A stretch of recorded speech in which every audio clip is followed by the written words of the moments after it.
friends, once again this is the Garage Woodworker, and this week we're not going to have a garage woodworking project but rather a garage project.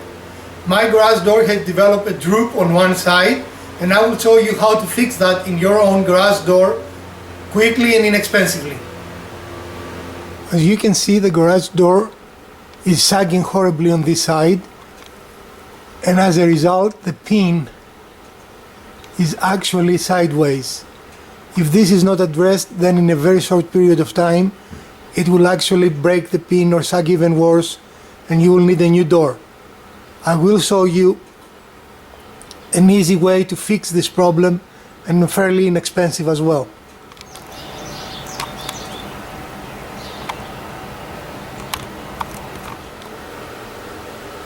We'll start by finding a good spot for a hole, and we're going to use our washer that should not extend beyond this point. Here we got lucky and we already have a hole which we are going to enlarge and go all the way through to the outside.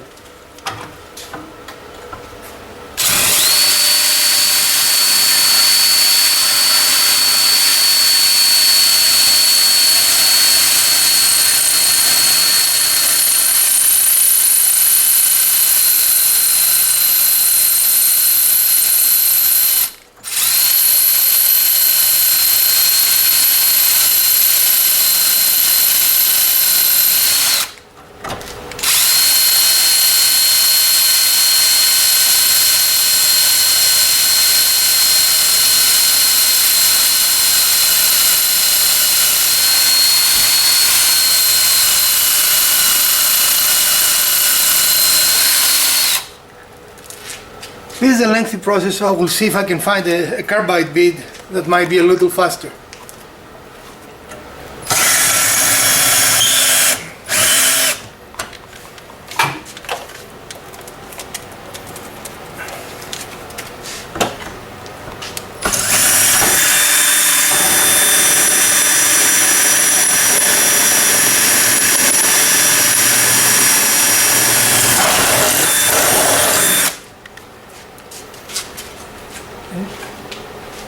So from the outside, that's what you're going to have, and this will be covered by your weather stripping, so it is not going to be visible again at all. Again, that is what is only visible from the outside. As you can see, that fixed the problem. We have virtually no drooping now on the hinge, and it was inexpensive, very inexpensive in fact, repair, costing only the cost of a bolt, a washer, and a self-locking nut. I hope you found this video useful, and if you liked it, please share, like and subscribe so I can produce more videos for you like this one. Enjoy your week and have a great time fixing things around the house.